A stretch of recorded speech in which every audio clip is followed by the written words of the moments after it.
अहिले म ससुरालीमा छु अनि थिना अब 18 वर्षपछि उसको बस्ने घरमा आइपुगेको छ। पहिला यो कस्तो रोड थियो अहिले कस्तो रोड भएको छ सर्लक्कै 100 मा 100% नै चेन्जेस भएको छ। अहिलेको अगाडि यस्तो थियो पहिला अब अहिले यस्तो भएको छ।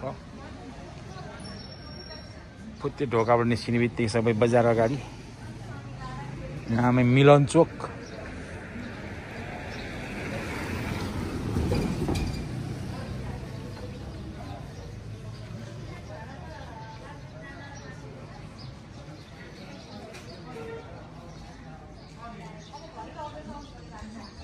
मामा माइजूको घर अनि त्यो पछाडि त्यस्तो राम्रो घर भएछ अनि यतापट्टि यस्तो भएछ अहिले Aviral Kirana Pasal Milan Chowk. Welcome welcome welcome welcome welcome थिना welcome welcome welcome welcome welcome. कति वर्षपछि आयो?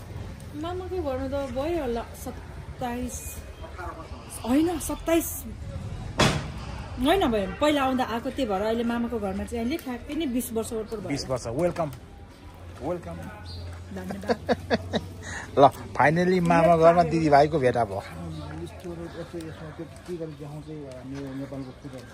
कति वर्षपछि भेटा हो यहाँनिर मामाको घरमा? ल परमेश्वरलाई धन्यवाद।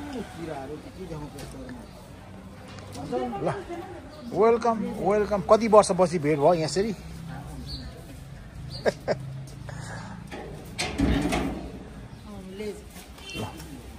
ल भाइ हिँड्नु भित्र। अनि यो सागसब्जी यही होला आमाले भन्नुभएको। सागसब्जी रोपे भन्दै हो भने चाहिँ यही होला। आलु रोपे भन्नु यही भएको होला आमाले। यही होला रोपेको आलु।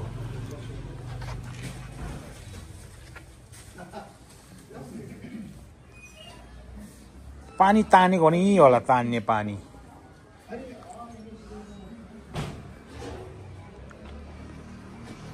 मेरो बुढी 18 वर्षमा आयो अनि अब बसेर पाहुना गरेर खाँदैछौ। अब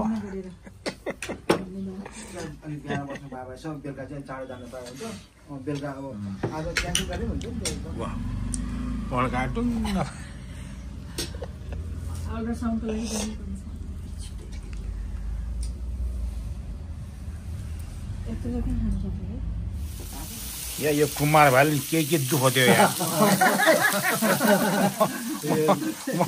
म त अब इन्डोर बिबिक्यू यो चाहिँ इन्डोर हाम्रो कुमार भाइले इन्डोर बिबिक्यू चाहिँ यो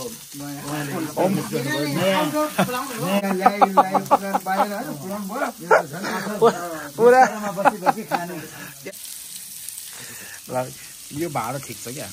मैले एकदम सुइटेबल लाग्यो। अब कहाँ यो कतिजना 28 जना ल्याउनु भएको छ। 28 जनालाई 28 जना ल्याउनु पर्यो ल्याउनु पर्ने। यो यताडो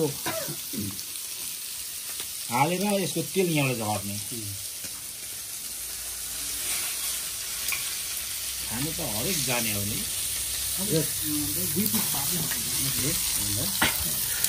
यहाँ झर्छ तेल।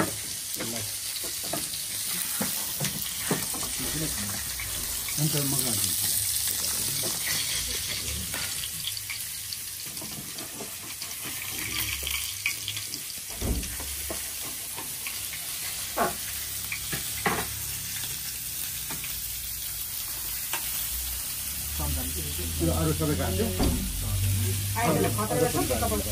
ए पहिला भगभग हाले पछि चच्चर काटे हाल्नु ग्यास अनुसार मिलाएर हाल्नु त बरु हाम्रो भेनाले भन्न ठुल्ठुलो चाहिन्छ मजा आउँदैन बेला हजुर हजुर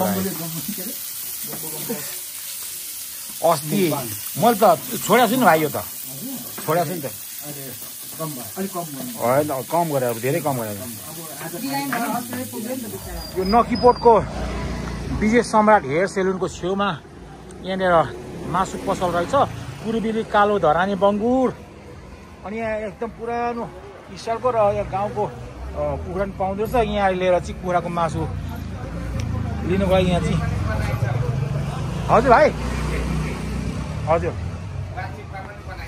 ए हजुर पूर्वेली कालो धरानी बङ्गुर साथै राँगोको मासु पनि यहाँ पाइन्छ ल सबैले यहाँ लिन आउनु है त नक्खीपोटको छेउमा छ यो चाहिँ भाइले सबै कण्ठ बनाएर सर्लङ्गै बनाएर दिनुहुँदो रहेछ सस्तो पनि छ राम्रो पनि छ ल है म तपाईँलाई यही पठाइदिन्छु ल ल यहाँ कुखुरा त यस्तो कुखुराको बजारै रहेछ यहाँ अब कुन साइडको कुरा खाने कुन किसिमको कुरा कहाँको उत्तर पूर्व पश्चिम दक्षिण यस्तो हुँदो रहेछ अहिले कुखुराको बजार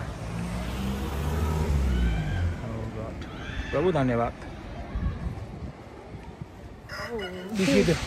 दिदीहरूको गाउँमा पहिला गाउँ थियो अहिले सहर बुढीसँग यसरी म हिँड्दैछु साइडमा कुखुरा सेकुवा सुँगुरको मासु कस्तो राम्रो रहेछ अहिले पहिलाभन्दा एकदम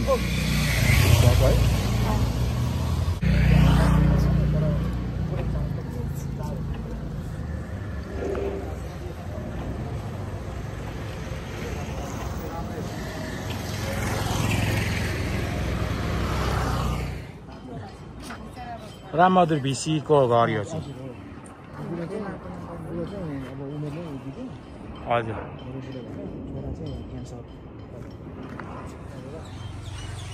आमाले बनाएर बेचेको घर 109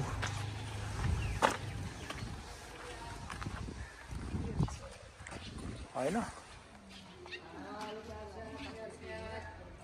हालेलुया परमेश्वर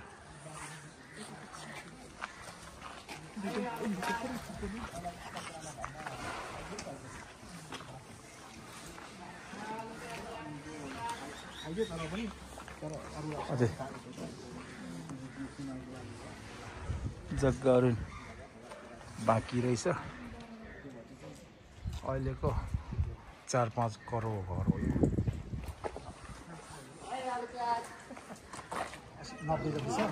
लाखपाको घर यो चाहिँ लाखपाको घर होइन कस्तो राम्रो राम्रो घर छ यस लाखपाको चाहिँ अझै रहेछ घर चाहिँ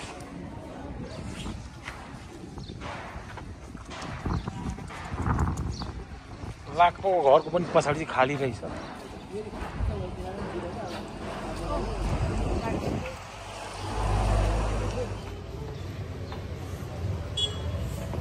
घुम्दै घुम्दै अहिले आउँदैछ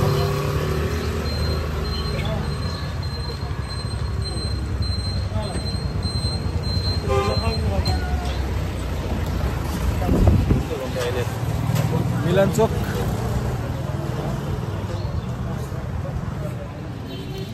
चोक अहिले यस्तो ठुलो बजार भएको छ मिलन चोकमा ट्याक्सीको क्यु पनि यहाँ लाग्दो रहेछ मलाई सम्झना छ यहाँनिर कुमार भाइले यहाँनिर खाद्यान्न पसल गर्नुभएको थियो पहिला 22-23 वर्ष अगाडि यस्तो लाग्छ अहिले यस्तो भयो रहेछ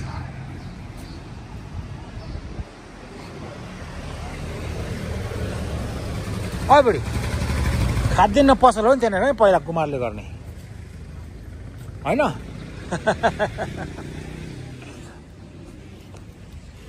तपाईँको पसल पहिला कहाँ हो भाइ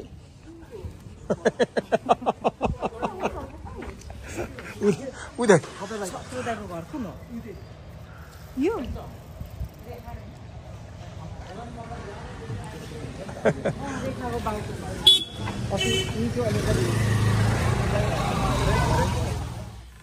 ल ठुली आमासँग लामो समयपछि भेट भयो ठुली आमासँग त 30-40 वर्ष भयो कि क्या 30-40 वर्षपछि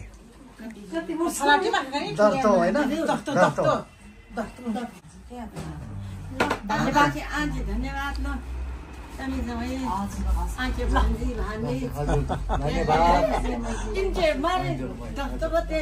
इन्डिया जस्तो मैजू हो इन्डिया हजुर बेहुली लाग्छु बेहुली नमी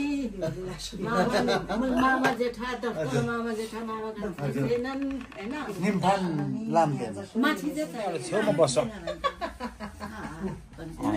हिरोहरू हिरोहरू गाईको भाषा मालुले गाईको भाषा लालुले खाला अनि स्कुल गर नि आयो यिनीहरू दुई भाइ म फोटो खिच्छु है मलाई थाहा छ थाहा छ होला होला होला ऊ खाजा लिएर जान्छ कि स्कुलमा कसरी जान्छ तिमीहरू ब्रेकफास्ट लिएर जान्छ उति खान्छौ उता के खायो आज अनि किन काम छुटेको हजुर काम पऱ्यो खानु पाएन मैले जाने दिएन अनि तिमीले के खायो किन खाएन काम सिधै पाएन र त्यही छोडेको मलाई काम गयो सिधै जाऊ कुन काम नेपाली काम ए होमवर्क मलाई क्लास वर्क थियो